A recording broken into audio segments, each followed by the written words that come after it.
Zach, I gotta be honest with you. I'm a little envious, buddy. Why is that? You got a figure today that I kind of want. I kind of want to get it. Dude, it is super, super dope. You already checked it out? No. But I mean, like, based on reviews. Oh, okay. Like, secondhand enjoyment. Because I don't know if anybody knows this, but after the show, we're going to do a little unboxing. And I'm excited to check it out. Are you going to be there? I think I will. I think I will. Wow, dreams do come true. Are you an angel? What? An angel. I heard the deep space pilots talk about them. They're the most beautiful creatures in the universe.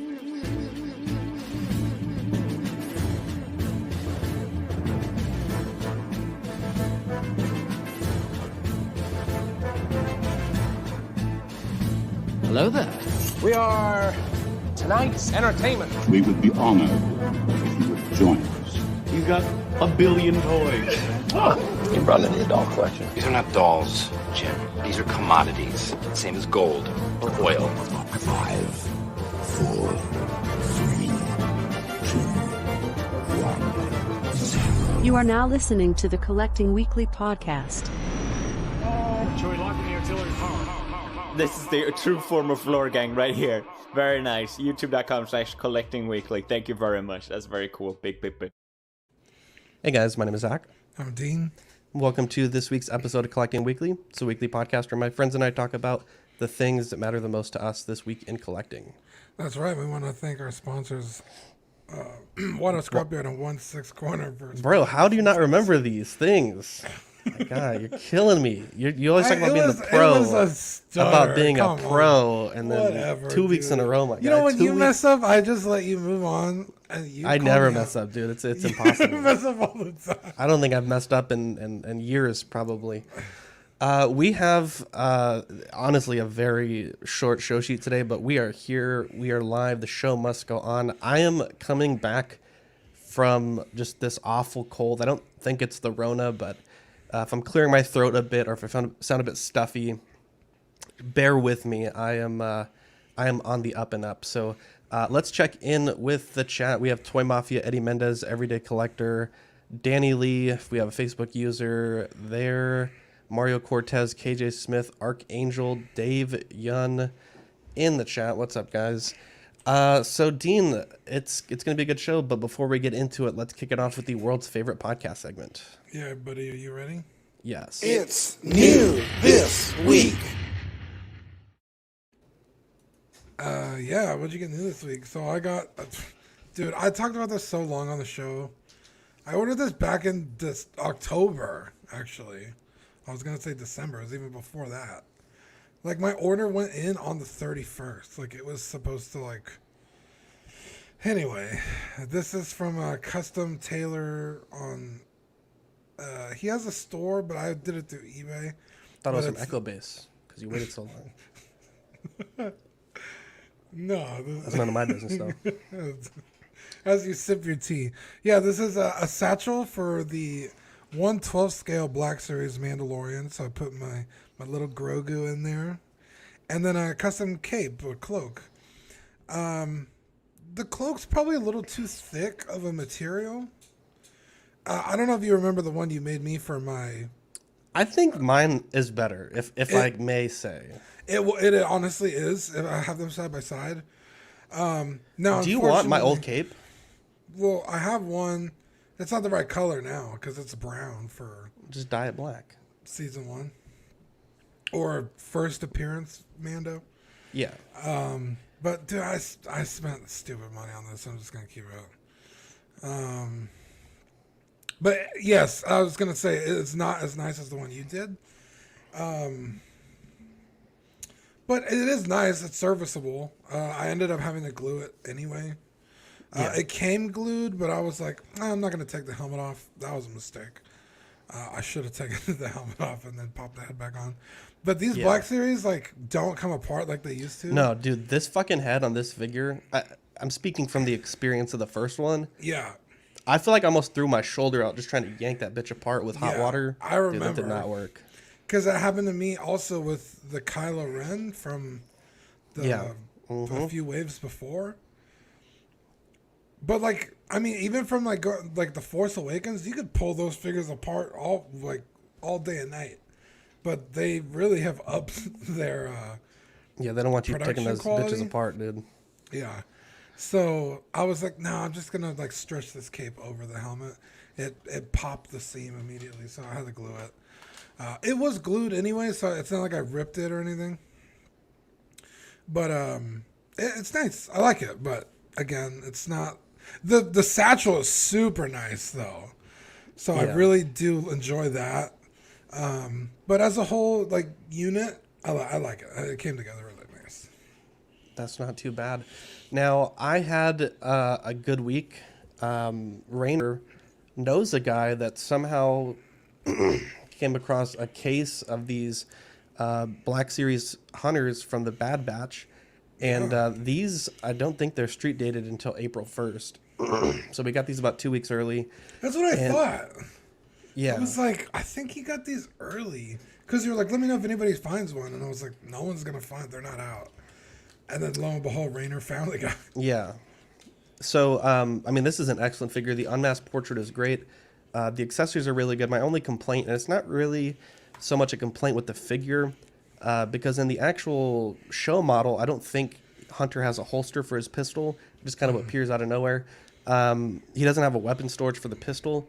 If it had that, I think this would be a perfect 10 figure. But honestly, for $20-25 what these retail for, this is great paint work, great detail work, great battle damage. I could not be happier. Now, I also picked up the Bandai Dynaction Ava Unit 1.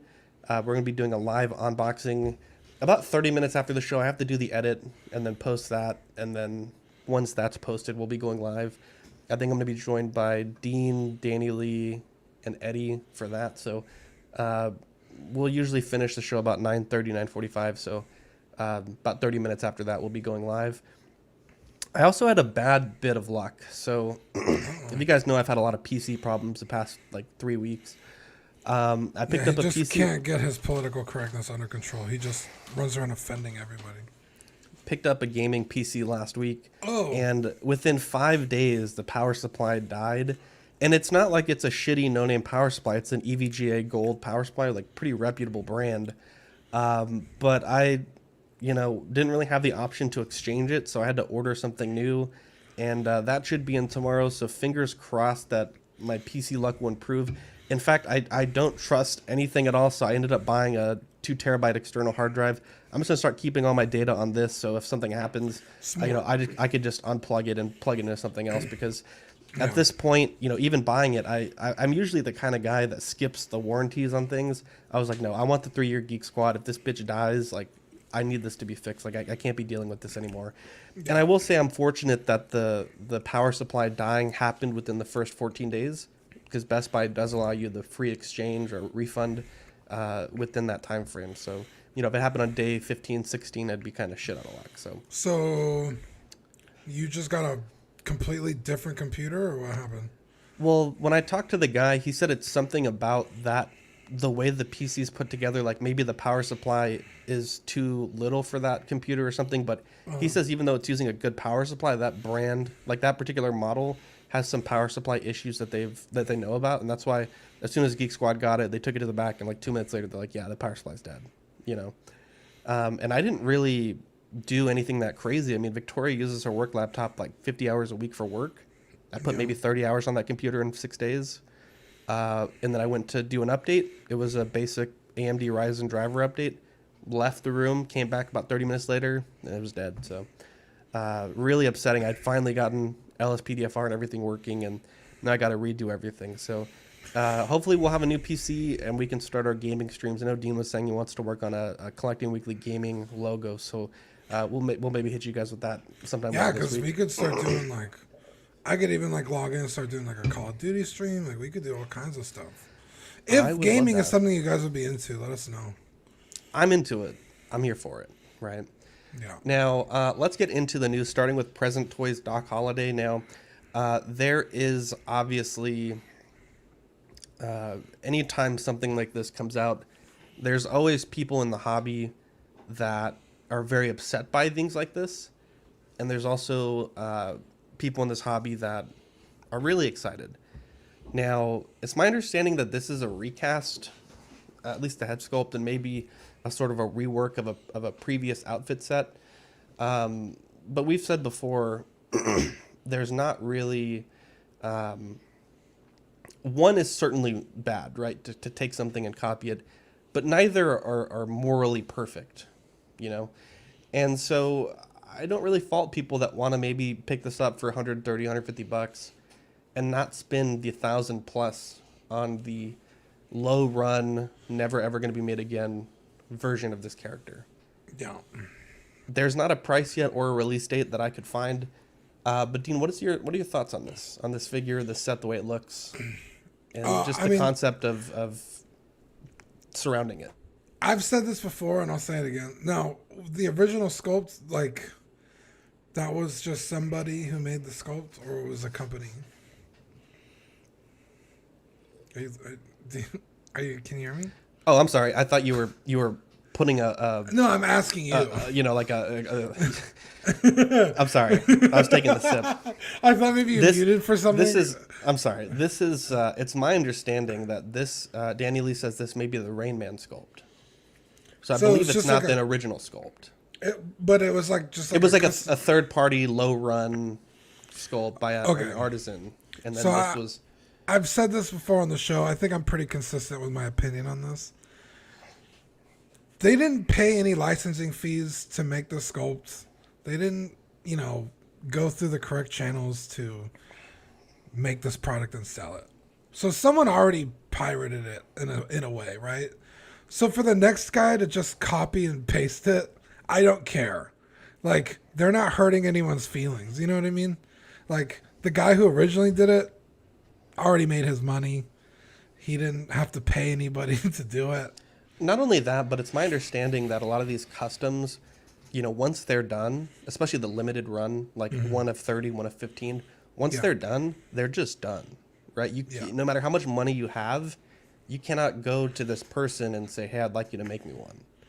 Sean Janssen coming in clutch. Rhetorical question is what you were looking for, Zach. Dude, my ass got kicked by this cold, and I'm still like at 80%.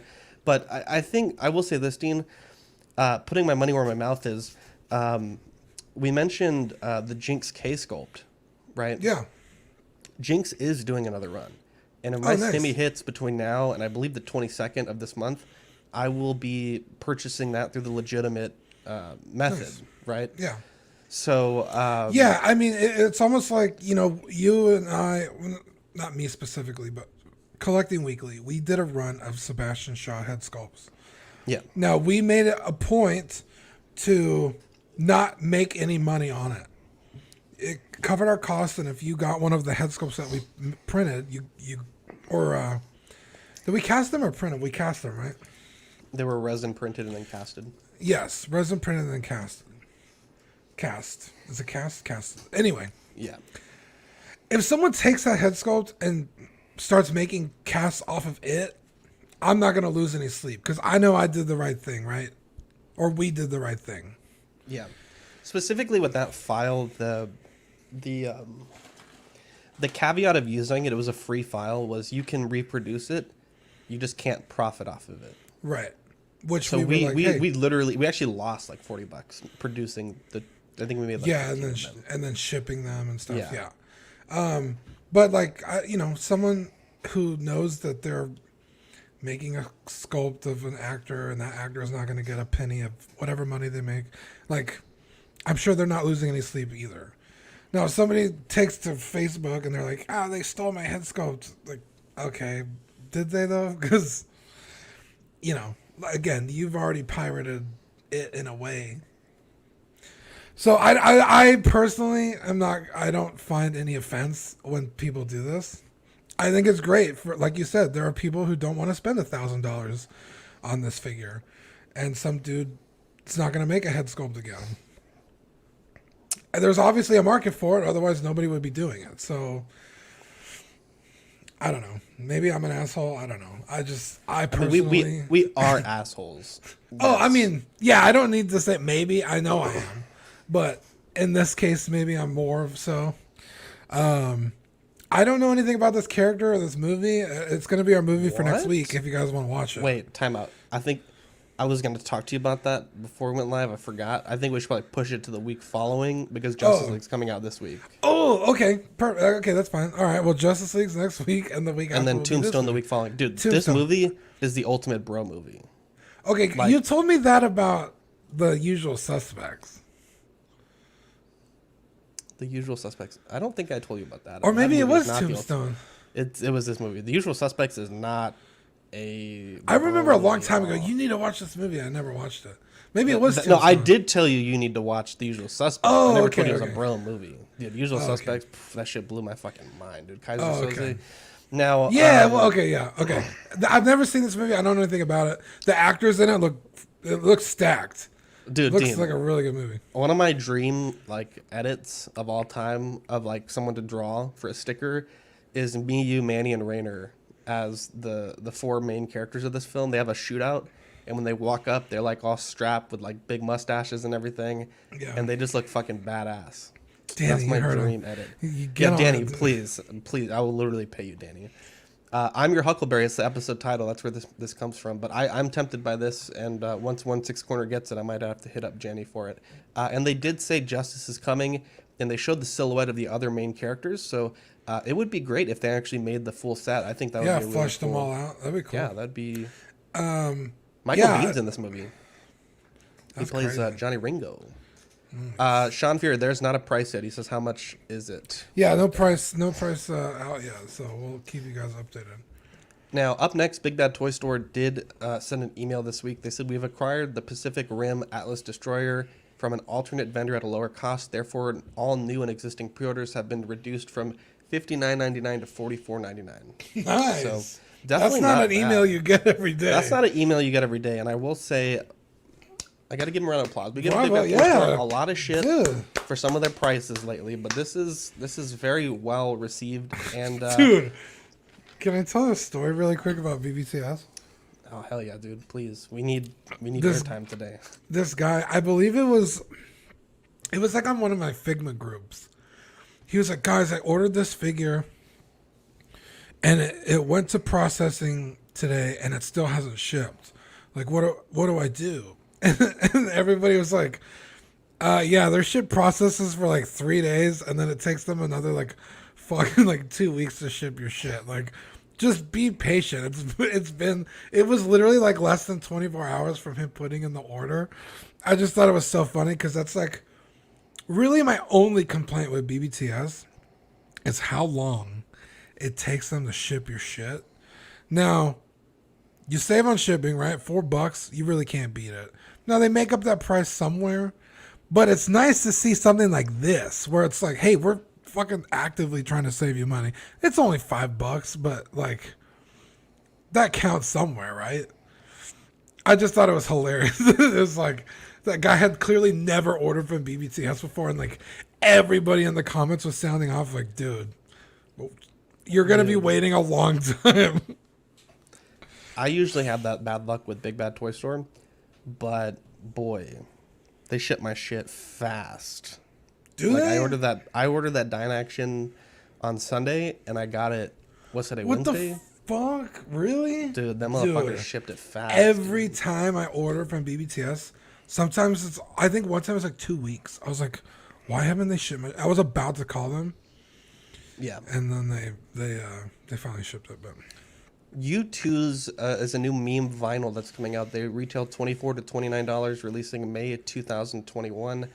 It was a very light show sheet week, so I was like, fuck it, let's just have some fun. Nyan Cat, Lo-Fi Girl, Swole Doge, we have Dat Boy, Stonks, and Harambe. There's also a few more, but these are on Big Bad Toy Store as well. I ended up pre-ordering Nyan Cat. I think I'm going to pre-order Lo-Fi Girl too. These are pretty cool. See, when I think of Lo-Fi Girl, she's at a desk. I've never seen her sleeping. There's a few where she's sleeping. That's actually my only critique of Lo-Fi Girl.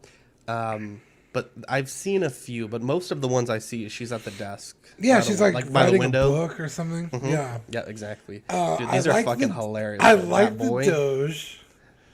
I've never seen the frog. I've never seen Harambe like this. Oh my god, the frog!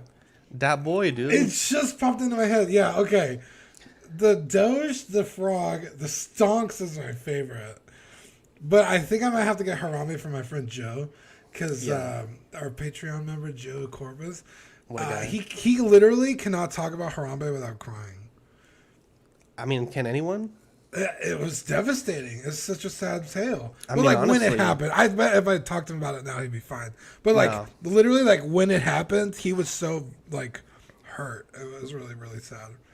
I mean, I'm still hurt every day. Every day I think about Harambe. I mean, the world would be a better place. That would have been a fun. I guess they can't make that toy. Yeah, right. These are fun though. One thing also to note: the Beskar Mandalorian is finally beginning to ship to local comic stores. A few stores in our area said that they're going to start getting shipments pretty soon. So hopefully that is the. It's going to be something going forward. Yeah, well, it's going to be season 4 by the time I get my. Okay, I was going to ask her this. So season 3 is indefinitely put on hold. Is that true? Yeah, because they're doing the Book of Boba Fett first. And then they're going to start, at least that's what they said, they're going to start production on season 3. So, like, we might not get another Mando for, 2025? I mean, so it's 2021 now. So let's just say next year we'll get the Book of Boba Fett in October. So 2022. Then they'll start shooting Mando season 3 in 2023, and then we'll get it in 2024. So by the time we get a figure for season 3, it'll be like 2025 essentially. So do you think we'll get season 2 Mando? Because they've teased it twice now in 2 different figures. Yeah, I think we will. I almost feel like you don't even need a season 3 of Mando anymore. Well, you have to tell the story about what happens with the saber. But you're right. The point of the show was Grogu. I mean, I almost think losing Cara Dune, I mean, it's like that's such an integral character. You could just say like, oh, she's somewhere else. But I think the story wrapped up so beautifully that you could leave the story of the Darksaber to like a comic or a book or something like that. Or it could even get solved in the Book of Boba Fett. Or, yeah, exactly. Like he gets the saber and he becomes Mandalore. I think that could be a thing. I mean, I just think that it's such a beautiful way to end the story. Yeah. No, you're not okay with loose ends being tied up in other forms of media. I mean, Star Wars does that all the time. Star Wars always ties up other stories in other stories. So you're not wrong there. But they canceled the Mandalorian books. 2 different books they canceled. The visual guide, which I think both of them have to do with Gina Carano. Yeah. They said it doesn't, but it's like, well, come on. You put out fucking books for everything, and all of a sudden you're going to cancel them? Like, come on. They still said Dave Filoni said season 3 will be after they do Book of Boba Fett, but I would not be surprised if it never happens. I think you're right. I think I may be right as well. Dean, let's get a quick word from our sponsors and we'll be right back. It's Watto Scrapyard, Annie. We want to thank our friends over at Watto Scrapyard for sponsoring tonight's episode. You can find them on Instagram at Watto Scrapyard. They're also on Facebook and eBay as well. Yeah, man. They make 3D printed parts for hard-to-come-by Kenner Hasbro vehicles, which is a huge help when you're looking for those lost pieces. They also make printed head sculpts of literally anybody you could think of.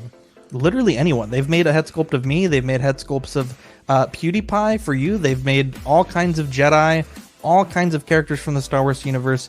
They are absolutely amazing. They can get any sculpt you want designed and printed for a reasonable fee today.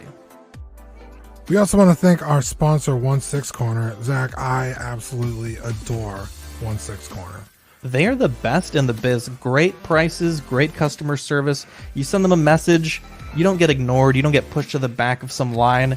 They write back, they're super polite, super caring, they pack and ship excellently. They're the best in the biz. Yeah, man. Their mission is to provide the best figures and collectibles to their customers. They offer really good prices. Like you said, great packaging, the likes of which we had never seen before. Literally. And fast shipping. Choose your figures, pay safely with PayPal, and leave the rest to them. Danny, Jesus, Dean. Dean's sending me some fucking bonanza shit during the break. Danny Lee says he wants a Dean head sculpt.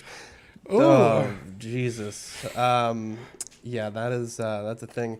Dean, let's talk movers and shakers. So we have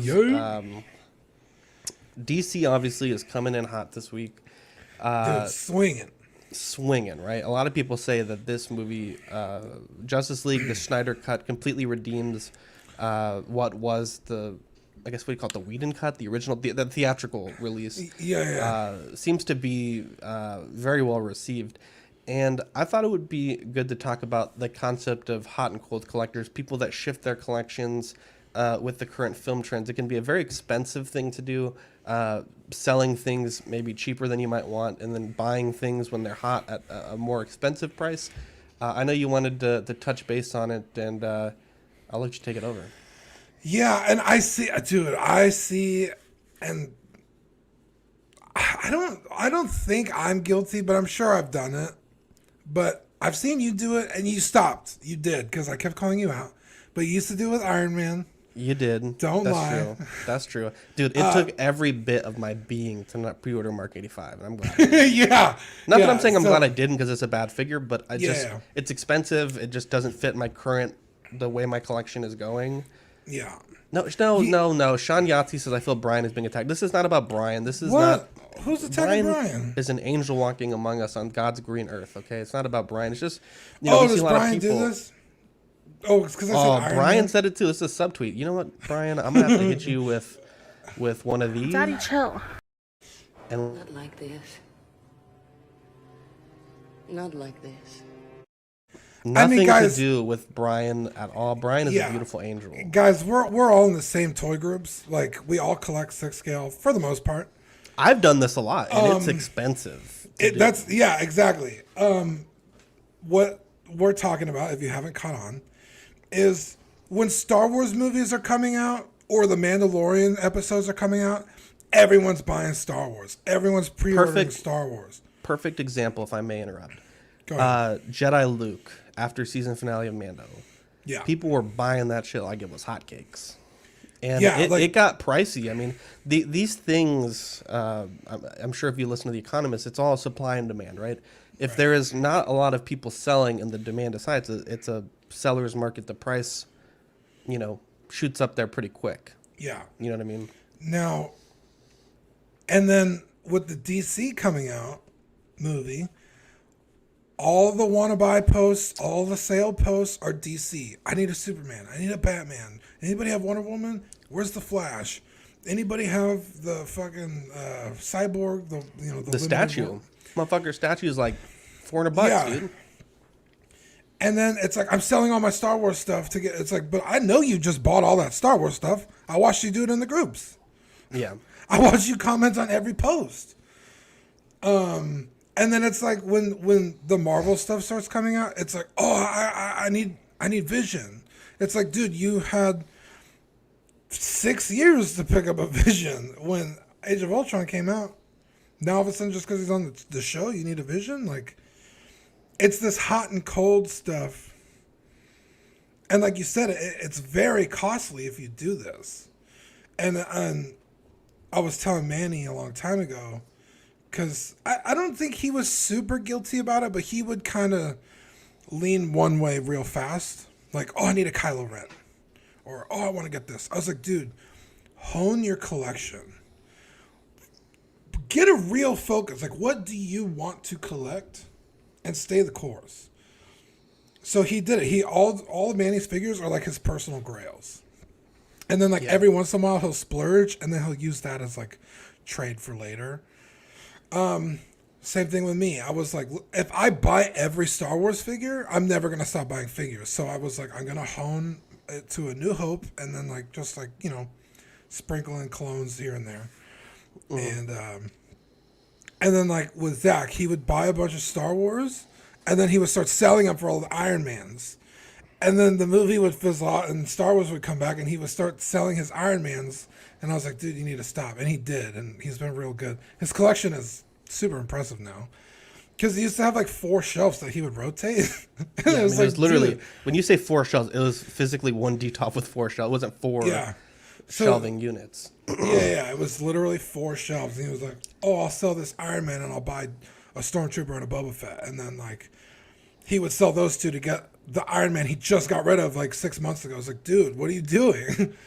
Because now you've essentially paid for that figure twice because it's worth more the second time you bought it. Yeah. It's just funny to me that like we're all in these same groups and we see these people doing it. It's like, guys, chill. To put it into context, when I sold my Jedi Luke, this was when it was at a low, I guess you would say. I think I sold it at 170, and it was there for a long time. Yeah, I'm talking weeks. If not longer. Because I was like, oh, maybe I should pick it up. I was like, nah, I don't know. Yeah, the market on Luke once the Mando dropped the finale. I mean, you couldn't touch that figure for like less than 400. Same with Anakin. When I sold my Anakin, it's about 180. Rainer, particularly, he had dark side and light side. Anakin. Dude, he couldn't give that dark side figure away. Yeah, literally couldn't give it away less than 180. I think he sold them like at 160. It was some and then stupid literally assignment. Literally the week it went out of stock, I remember there was some people that got some orders canceled from dark side. I don't remember about light side, but specifically dark side. That figure went up to like $400 like that day, up to I think Nick McCauley from 160 Antonio on Ox. He just sold one this week. I think he said $750. It was sealed, but $750, dude. For a figure that you couldn't give away maybe about a year ago.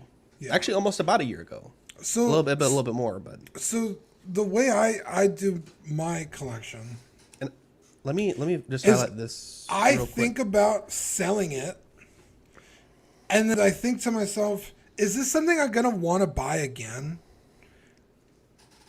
And if it is, I tell myself it's gonna be more expensive. Because that's usually the trend, right? The harder something is to get, the more expensive it's going to be. Mm-hmm. So, I had what was it? Oh, I had a shock trooper, the one from Battlefront, the red and white stormtrooper.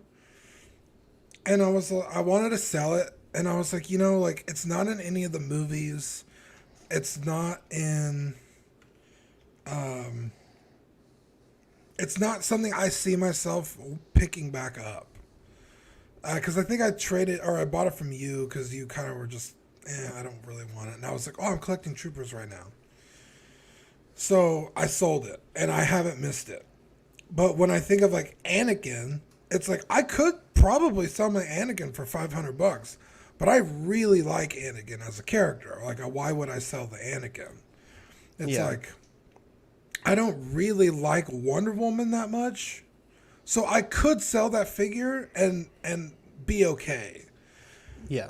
So it's like you really have to like. I think Brian just said it here in the chat a second ago.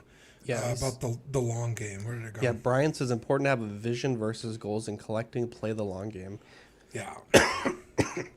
Yeah. So and I know they've been talking about it a lot on their show. Yeah, so you really have to ask yourself, like, is this something I can live without? Because you could sell it for the short term, like, hey, I could make $500 right now. But in 2 weeks, when that $500 is gone, when you fucking bought gas and food and you paid a bill and that money's gone, tipped OnlyFans creators, the figure's gone too. Like, it's like, dude, I mean, there is a point where it's like I have to sell some shit. Like, I get it. I hit that point. Yeah, you had a bill to pay and you had to sell your Mark 46, and that sucked because that was like your grail. And then I think it was Brian actually who hooked you back up maybe like 2 years later. Letty. Oh, it was Letty? Okay. Yeah. It was like 2 years later that you were able to get that figure again. But look, I mean, you had to wait 2 years to find a good enough deal to get it. Like, that sucks. And it was like the ultimate bro hookup. It wasn't really even an attainable deal at that time. Right. These headphones are about to die. Steve go on. Steve says, are all of your statues / figures in your collection ones you love? I would say maybe 85% of my collection is stuff I really enjoy. There's some figure arts that I've been looking at. Like, do I need them? Do I want to sell them? Because they do command quite a price. And as far as my 6-scale stuff goes, I mean, there's a handful of figures that I could sell, but I would say generally speaking, a lot of the stuff in my collection is really stuff that is either hard to find, like the Creed, that I'll never be able to find that again. I bugged this guy for like 2 years to sell me his Creed. He finally did. Or stuff that I just don't want to sell. I would say just off the top of my head, there's maybe 2 or 3 figures in my collection I could sell and not lose sleep over. I would never sell any of my current Star Wars figures except maybe one, which is a TIE pilot. But it's in the aesthetic of Episode 4 figures, because you see them when Darth Vader is like, hey, let's go in the trench and take out these X-Wings. You see 2 TIE pilots. So that's really the only reason I have a TIE pilot, because I was like, well, yeah, he's a trooper, and you do see him. And then all my clones and Anakin and Obi-Wan, those are my only prequel figures. I didn't get Yoda. I didn't get Qui-Gon. I don't have Darth Maul. I don't really do all those. I am getting Ahsoka from Clone Wars and Rex, and that's probably it for my prequel stuff. My Marvel stuff, honestly, I could probably live without. I don't have like a huge connection, like emotionally with Marvel, so I could get rid of them, but I choose not to because I do like them. But pretty much all my other collections is Final Fantasy and Dragon Ball Z. And then all my other smaller figures are all Star Wars, like 3 3/4. So I do really love my collection. But yeah, to answer your question, it is usually stuff that I love. Stephen Crett doing me dirty. Says Zach sounding sick. He knows Yeah, I've been sick. I've been talking about it in the Patreon chat. And he also like addressed it at the ago. beginning of the show. Someone was late. You know what? I'm sick, and I'm here because the fans deserve the news, right? The fans deserve the news. They deserve Collecting Weekly to be weekly. It's my kid's birthday, and I'm sick, and I'm still here. That's the dedication. Dude, happy birthday to Vivi, by the way. I didn't. Yeah, we'll talk about it. We'll talk about it. Dude, she's an amazing kid. Sean says Zach's room is looking good, man. Yeah, thank you so much. Anyway, I just wanted to address this on the show because I don't want people to, one, waste their time and their money because it's an expensive hobby off the bat. But when you do this hot and cold collecting, it gets real pricey. Where it's like, I mean, just look at the Shore Trooper. Even Mario's still trying to buy mine. Like, that pre-order was up forever, and then the second it sold out, it was like everybody absolutely had to have it. Mm-hmm. Honestly, the Shore Troopers in that movie for what? 3 minutes. Maybe It got 4 or 5 got more screen time in The Mandalorian. Like, it's this like I need to have it now.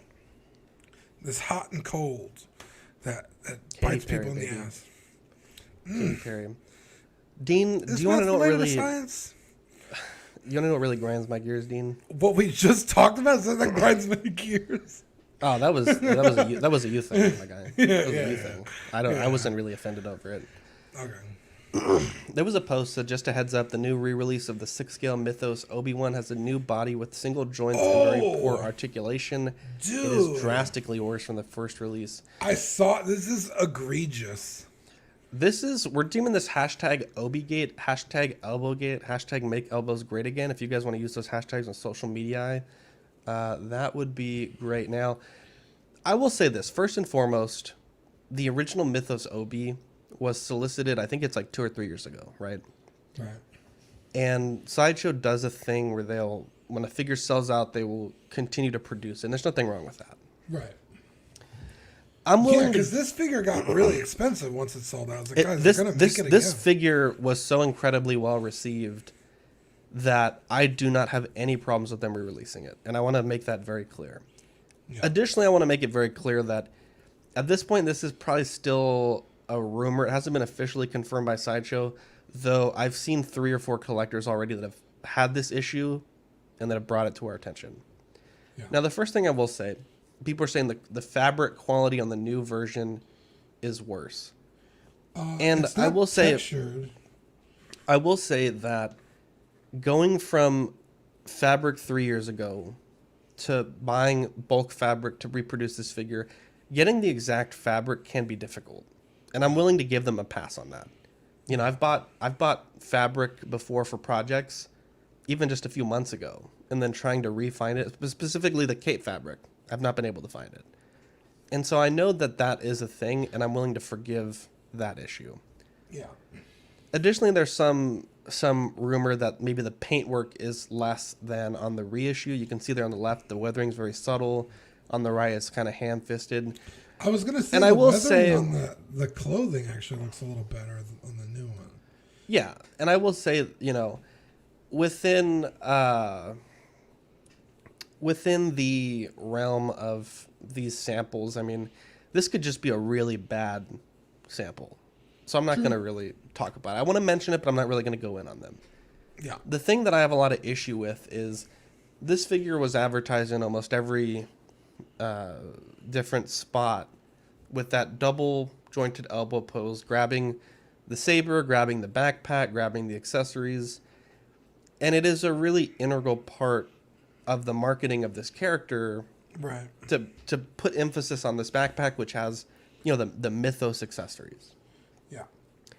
Which is why many fans were struck when the reissue went from a glorious double jointed elbow to a single jointed. Dean, what are your thoughts on this tragedy? It's terrible. It's I can't even like put into words like what were you thinking? Yeah. And again, it is so integral to the character, to the pose, to the accessories, right, to be able to pose them like that. Right. Like that a lot of people are claiming false advertisement. And it's almost like, you know, if you have a character with exposed joints, maybe for an improvement, you might go with a single jointed elbow. But there's no real like reason. Like a Riddick? Exactly. There's no real reason to go single jointed here. Again, it's a rumor at this point, no confirmation yet. In like mass number of people have had this issue, but if this is true, this is a big grinds my gears. Obviously, Obi doesn't skip ab day ever. I know, dude, it's making me feel bad. Motherfucker's like 65 years old. But what do you think, Dina? I mean, is this something that they could correct by sending new bodies? Is this something that you think could plague the second batch of these figures? Tell me how big of a deal you think this is. Dude, if they don't offer a body replacement, I wouldn't order this. I was thinking about getting one because I really like the outfit, and I was gonna maybe do the Hot Toys A New Hope Obi-Wan boots on it, and then the Hot Toys A New Hope sculpt, because I just like the outfit a little better than his long kind of dress old man look. But I mean, I wouldn't order it like this at all. Yeah. And it just sucks because now Eddie says, is it an easy body swap? It could be. It definitely could be, but yeah, it looks like the clothes and stuff come off relatively easily, but sometimes that shit's sewn in, you know what I mean? But also, I mean, if you spend that much money on a brand new figure from a first-party company, I mean, the first thing you don't want to have to do is a body swap. It costs money, you know, $15 to $30. And a lot of these figures are tailored very specifically for certain bodies. That's true. I tried, what was it? I think when you first gave me that, the Return of the Jedi Luke outfit, I had to use a different body because it would not, like, close properly. Yeah. Or no, it was the Han Solo that I started doing. I got the outfit and like it wouldn't it would not button close properly. I had to get a whole new body. In fact, I ended up using that body for my Johnny Karate. Andy Dwyer custom from Parks and Rec, because that body, like, it just absolutely. Dude, I need to post that again because a lot of people haven't seen that now that we have so many more listeners. Yeah, so Zach's right. Like, now this looks like a very loose and flowy outfit, but even sometimes that could be deceiving. So it's not like, obviously it's not ideal, and it's not a headache you want to have to deal with on a, because Sideshow doesn't sell their 6-scale figures cheap. Like, a lot of times they're more than the Hot Toys with the Sideshow tax included. Yeah. Which is bananas because they're usually not as good. Now, this figure, very well received. So the fact that it's like worse the second time is bananas. But like Zach said, it could just be this one isolated maybe incident. One batch, handful got out. Yeah, I don't think that's the case, but you never know. So I guess I will say this. Typically, what do they call it? The silent majority, right? The people that get these are going to be the loudest. Take, for example, when I was looking for the new PC, the one I settled on had, fairly good reviews, but there was about 5 people that said it just was dead on arrival or died within the first week. And it really scared me.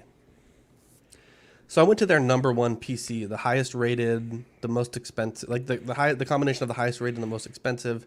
And there was the same about 5 or 10 people that said, hey, this thing sucks, dead on arrival, doesn't work.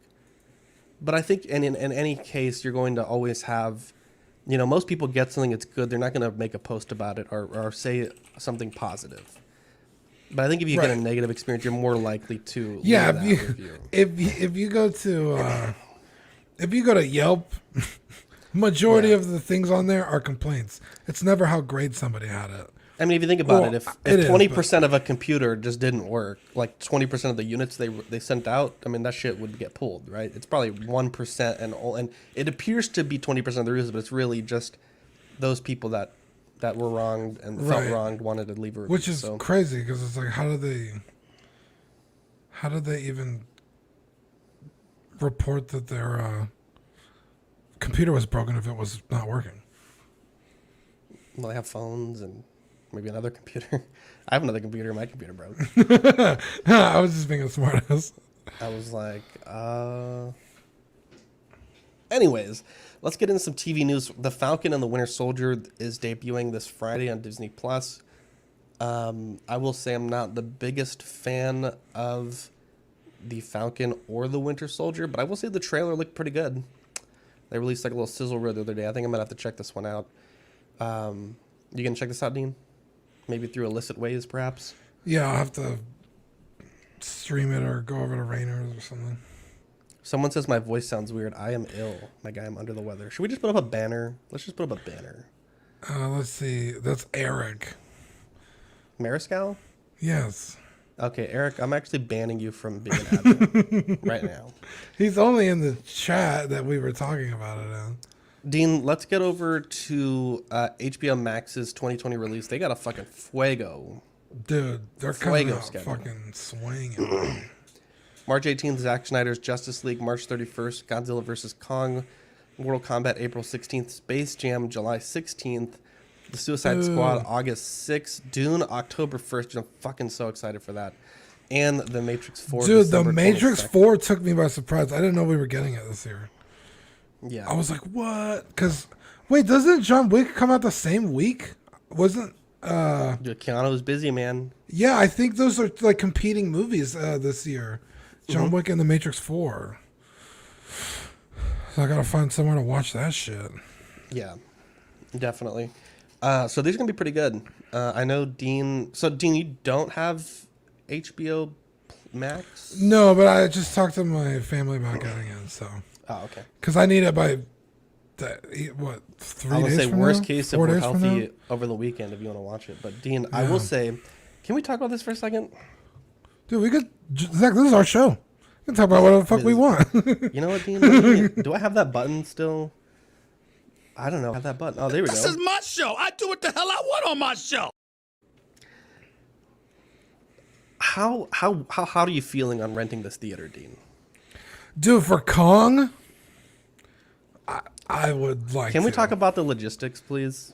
Because we don't talk ever, right? What do you mean? I mean, people think Dean and I talk a lot. We really don't. It's basically show prep. But I talked to him the other day. Now, we have a chance to rent a theater for Godzilla vs. Kong. I think it would be like April... Let me look at the calendar here. It would be for probably April 3rd or 4th. And it's very reasonable. We can get 20 people in, up to 25, but the plus 5 is extra. That could be a thing, Dean. And it's very reasonable. We have to look at our budget, but talk to me. How I mean, we can watch Bumblebee 2 for much cheaper, but I think the play is Kong. Wait, Bumblebee 2? Oh, you mean also? No, Bumblebee as well. Oh, I've seen Bumblebee. That's not a movie I would want to see in theaters. Dude, Haley Steinfeld on the big screen, you kidding me, dude? I'll pay $99 for that. But I'll watch a fucking lizard beat up a gorilla all day, every day. Someone put, when is the release for Gorilla vs. Kong? And everyone was trolling. I'm like, that'd be a really short movie. Anyways, yeah. Dean, so let's talk about it. Is this a thing? Do you want to do it? And then how are we going to start booking some people in there? Yeah, I'm totally down to do it. I guess we should put up like a sign up sheet. Like if you don't sign up, you can't go, I guess. Like if you sign up and you don't go and you're not dying, we will have someone recap you. I think you should pay ahead of time. Because we have to pay ahead of time. So are we making them pay, or are they coming for free? Oh. Well, I don't know. I thought everybody like pulls together and we all watch the movie together. Oh, I thought we were just paying with for the culture. I guess we could, but yeah, I guess I think if people don't pay, then they have an excuse not to show up. You know what I mean? That's a good point. Now, if it's free, then also like, why wouldn't you show up? But that would also suck. It's like, hey, we already have 20 people going and they don't show up. It's like, how shitty. Somebody else could have been in the seat. Yeah. Stephen Kretz says top tier don't pay. That's a good point. Yeah, that's a good point. That's a good point. We will put he fucking goes top tier tonight. He's like, I gotta. No, he is top tier. I went and built his D-top the other day and he signed up top tier. Wow. What a nice guy. I say I built his D-top. He helped. Nice and handsome? That's not fair. Dude. What a guy. So if you're in San Antonio, now it's not San Antonio. We still have to book the theater and we don't have the money to book it till the 1st or 2nd of April, but stay tuned. It may be happening. I don't think we'll do for everyone like they can do plus ones because that would fill up really quick. But we'll see what we can do. And Dean, maybe we'll get something up this weekend once we can take a look at it. Yeah, because, I mean, dude, honestly, King Kong versus Godzilla, like, not in theaters? If my stimmy hits, I'll book it early, but I don't have the Skrilla right now to just book that shit on my own. Yeah. We'll see, though. The thing is, I don't want to... It'll have to be very short notice. Like, we book it on the 1st, and it's on the 4th, and we have to fill those seats by then. You know yeah, but the movies are in theaters longer than a week. It's not like we have to see it opening week. That's true. I just don't want everyone to have seen it already by the time we get there. Or I guess it doesn't matter. It's more about the camaraderie. We'll talk about it on After Dark. I don't want to bore the people of the world anymore. This bored the people of the world, though. Pacific Rim: The Black. After kaiju ravage Australia, 2 siblings pilot a Jaeger to search for their parents, encountering new creatures, characters, and allies. I will be completely honest. I had a lot of high hopes for this show. And if you look at the premise of the first movie, it is big-ass robots fighting big-ass monsters. And the story very much takes a backseat to that premise. Mm-hmm. And I think it worked out beautifully. If you take a look at the second film, I felt like the story was very weird, and it was such a bad story that, in my opinion, it really made me not enjoy the parts of the robots fighting the monsters. in some aspects. Yeah. And I did not like the second film. And we've talked about that before. A few weeks ago, in fact. Now, Pacific Rim: The Black, all I needed from this show was 2 kids, a Jaeger, fighting monsters. And by any indication, the trailer, that's what I was expecting. And in reality, this is a film that deals with with living in this world post-apocalypse, if you will. And yeah, it's like they've lost the war. Dealing with other people in this world when you have this asset, dealing with some monsters, and dealing with an advancement of the story from the second film, in a way. And really all I needed to see was a big-ass robot fighting some big-ass monsters. And I don't really feel like this show delivered on that premise. And I'll be honest, I did not particularly enjoy the show. Dude, it's one big-ass robot versus one big-ass monster. There's only one. They only fight one monster like 6 fucking times in the show. Not even 6. I think it's like 3 times. Yeah. Then they fight one on foot, which was stupid. And then they get chased by like some dog kaijus. Kaiju. Yeah. Which it's like, I guess. And then they just have this really, dude, honestly, Zach I'm not was watching Pacific Rim: The Black for fucking people drama. Zach was, yeah, you know what this feels like? It feels like The Walking Dead.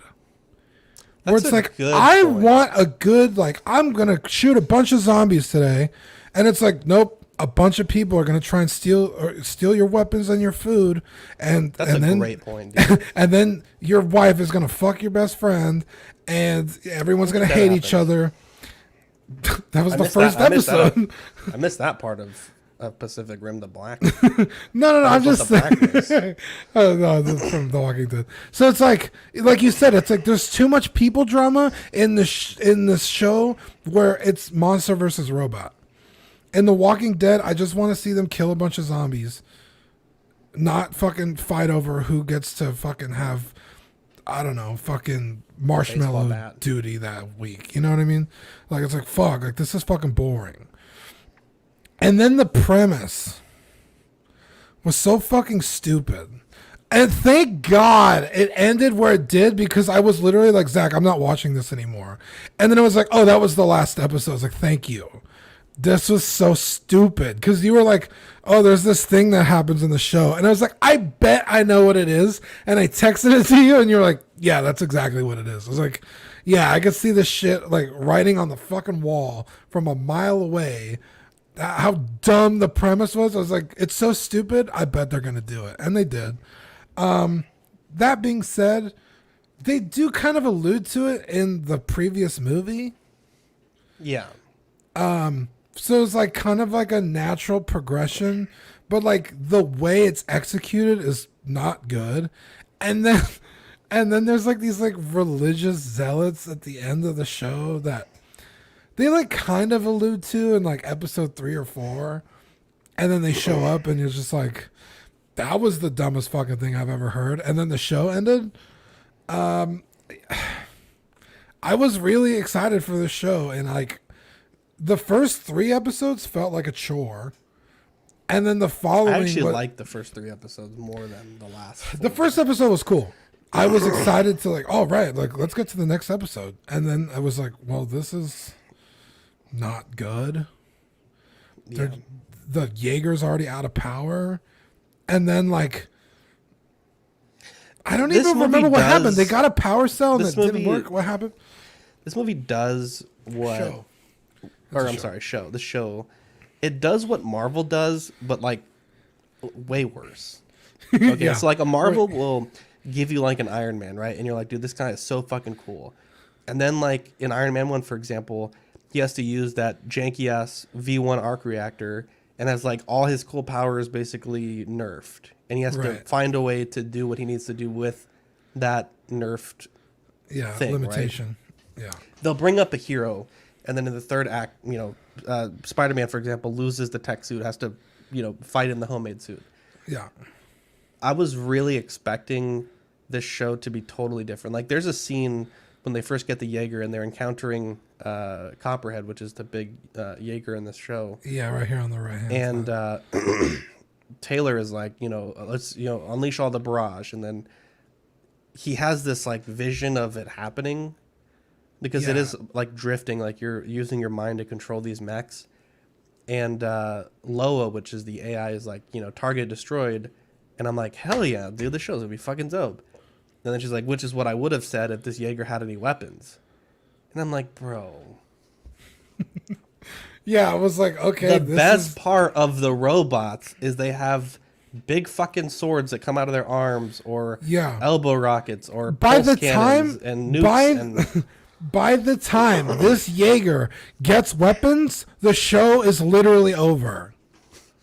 And it's a weapon. It's a weapon. It was like, okay. You're peeking really hard, by the way. Oh, sorry. I'm just like really passionate about how dumb this was. Yeah, it was so disappointing because the whole time I'm watching this movie or the show. I was like,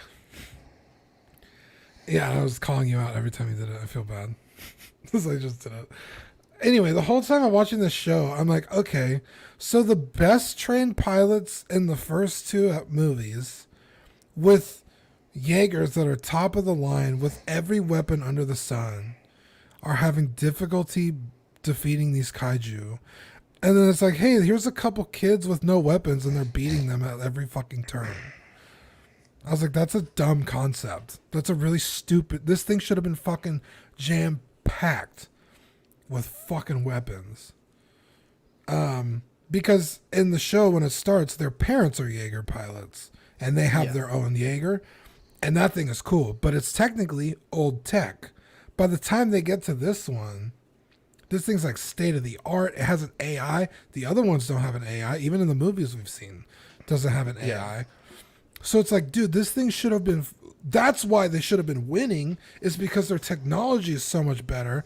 But it's like, nope, they sidelined the fucking Jaeger from the start.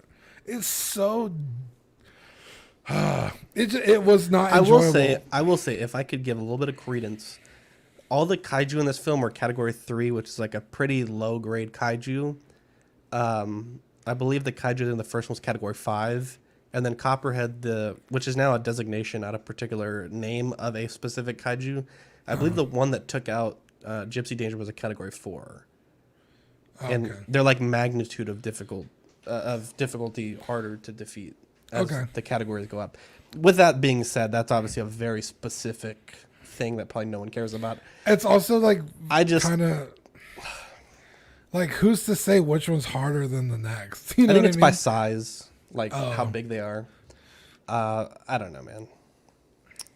Let's talk about our Patreon benefits. The Z-Team sticker, the What a Guy keychain. Patreon, the last of the packages should ship tomorrow, with the exception of Eric and Ferns. I need to track down your Baby Yoda medals that you guys ordered from Dean. I know exactly where they are, just a process of getting to them.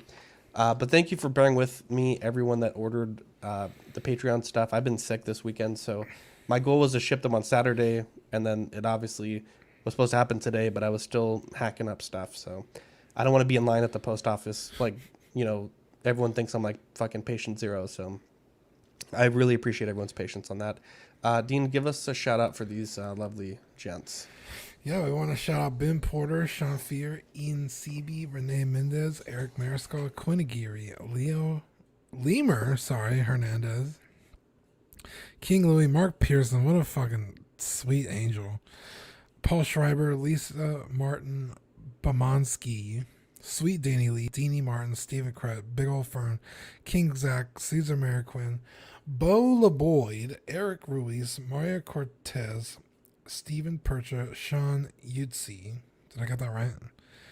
I'm always second guessing myself now. Scott Bradley, Jesse Contreras, Stephen Maria Stanley, Lord Voldemort, Eddie Mazanares, and Joe Chutbeaks Corpus. What a bunch of angels. Bunch of angels. Keep the show going. They're the best in the biz. We have 3 tiers. The Sweet Angel tier, $5 a month, stickers sent straight to your door, and access to Ox After Dark Rewind. It's a great show. James says, how do you join the Patreon? Go to patreon.com/collectingweekly, and it'll give you some options for tiers, which are here. The $15 certified crispy tier, you get the figure fix.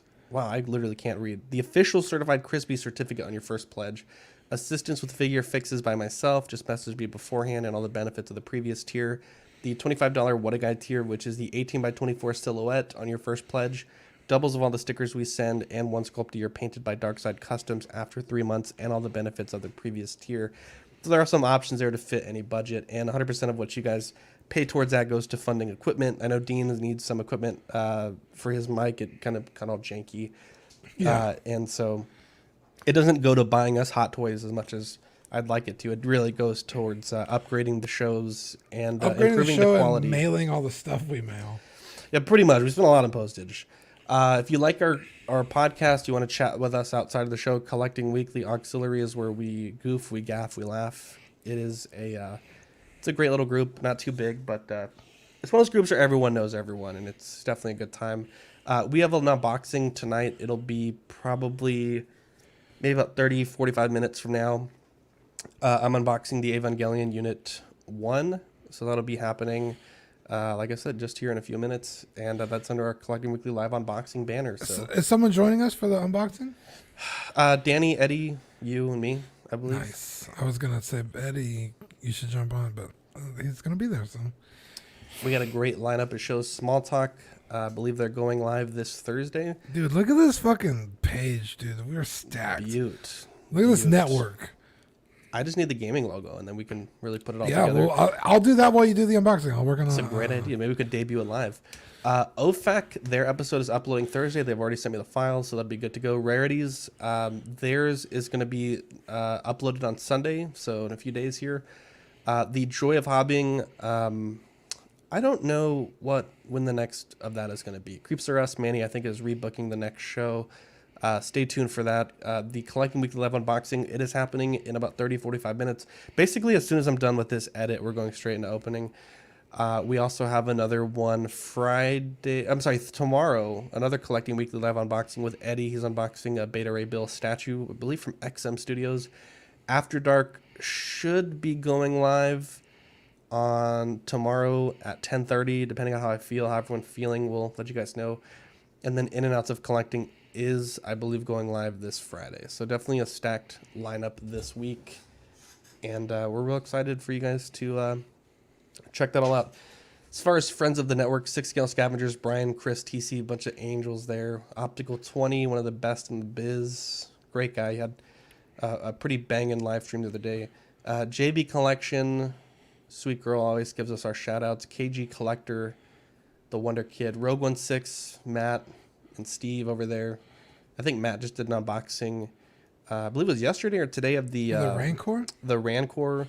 Dude, that's actually fucking dope. I know. PJ the Paradox Nerd. Oh, dude. He was in the chat earlier. He was in the chat earlier. What a fucking guy. Third Party Reviews, Jao, giving us that great third party content. Boogie Manny. If you like Manny's stuff, check him out on his YouTube channel. And the Everyday Collector came on the show last week. Fucking killed it on After Currently Dark. in the chat. Currently in the chat. Eddie says, glad you got that lined up correctly. Single Songwriter says, is the 1/6 scale Merman by Mondo worth $85? I think so. I think it's like a $130 figure. I was gonna say any 1/6 figure under $100 is usually pretty good, unless it's like an old, like original Sideshow Star Wars. They're not usually worth more than $80. But yeah, dude, a 1/6 figure for $85, and a Mondo. Those are pretty good figures. People really, really like the Mondo figures. Dean, it's my baby girl's birthday today. 4 Dude. years old. Big shout out to Vivi. So cute. The heir to the empire. Adorable. Dude. Yeah. She's at my mom's house right now because Victoria's under the weather as well. And we'll have her here back home in a little bit. But yeah, big shout out to Victoria for taking care of us while we were sick. And unfortunately, she came down with it today. So praying that she gets better. Mario says, I don't think they promote OnlyFans. That is true. But yeah, big shout out to Victoria. Big shout out to all the Patreonies. We will let you guys know if we go through with the theater reservation. I just don't have that Skrilla to put it up right now, but I think Dean made a good point. We don't have to see it opening weekend. We could still get together the week after and have a good time. Anyways, we'll be live in about 45 minutes. As soon as I'm done with the edit, we'll come back live. So I'm Zach. I'm Dean. And we will catch you in about 35 minutes for the next thing that we do. That's weird.